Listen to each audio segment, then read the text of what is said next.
વડોદરા જિલ્લાના શિનોર ખાતે આવેલ ભૂતેશ્વર મહાદેવ મંદિરમાં નંદી તથા કાચબાની મૂર્તિઓ ખંડિત કરવાના બનાવને લઈને હિન્દુ સંગઠનોમાં ભારે રોષ ફેલાયો છે।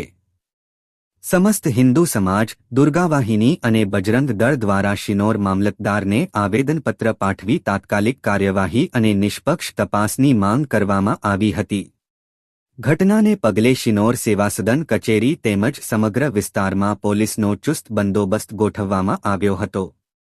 જો કે હાલ ગતરોજ શિનોરના ભૂતેશ્વર મહાદેવ મંદિરમાં નંદી તથા કાચબાની મૂર્તિઓ ખંડિત કરવાની ઘટના સામે આવતા હિન્દુ સંગઠનોમાં ભારે રોષ જોવા મળ્યો હતો।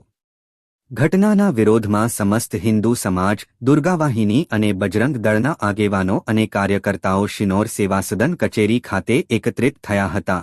જય શ્રી રામ અને હર હર મહાદેવના સુ વંડે વડોદરા ન્યૂઝ નમસ્કાર।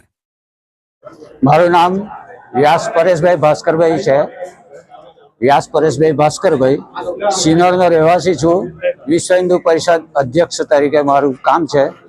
હવે આની અંદર અત્રે આવવાનું કારણ મૂળ એવું છે કે ગત રોજના શિનોર નર્મદા કિનારે આવેલ ધ્રુત પાપેશ્વર મહાદેવ કે જેનો પુરાણોમાં ઉલ્લેખ છે એ અત્યારે ભૂતેશ્વર મહાદેવ તરીકે ઓળખાય છે।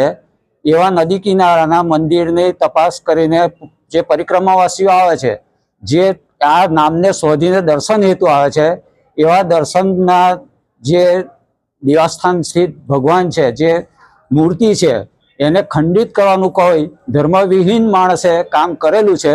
જે મૂર્તિને તોડીને બહારની સાઈડે ફેંકી દીધી છે, કેટલીક મૂર્તિઓને ખંડિત કરેલી છે, એ આ ધાર્મિક હિન્દુ ધર્મના જે ધાર્મિક લાગણી છે એને ઠેસ પહોંચાડવાનું કામ કરી ચૂકેલ છે, જે હિન્દુ સમાજ સહેજ પણ સહી શકે એવી પરિસ્થિતિ નથી। આથી આ અંગે પૂરી કાર્યવાહી કરીને આ કૃત્ય કરનારને યોગ્ય સજા પ્રાપ્ત થાય એના માટે મામલતદારશ્રીને આવેદનપત્ર આપવા માટે વિશ્વ હિન્દુ પરિષદ, બજરંગ દળ, દુર્ગાવાહિની, RSSના સર્વે ભાઈઓ બહેનો અહીંયા આવેલા છીએ। એટલે આ પૂરી કાર્યવાહી માટે અમે અપેક્ષા રાખીએ છીએ। આમાં એ સિવાય પણ ઘણું બધું કૃત્ય શિનોર ગામમાં થઈ રહ્યું છે, પણ એ ભૂતકાળમાં થયેલ કૃત્યને યાદ નહીં કરતા તાજું બનેલું કે આજે આ કાર્યવાહી નહીં થાય તો કાલે આ મંદિરનું ટાર્ગેટ બીજા મંદિર પર જશે। એ બીજા મંદિરોમાં પણ આ વસ્તુ થશે કે આ લોકોએ શું કરી દીધું, કશું થયું નહીં, એટલે એ કરવાવાળો વ્યક્તિ બીજા મંદિરનું ટાર્ગેટ મારીને એવું નુકસાન કરતો થશે।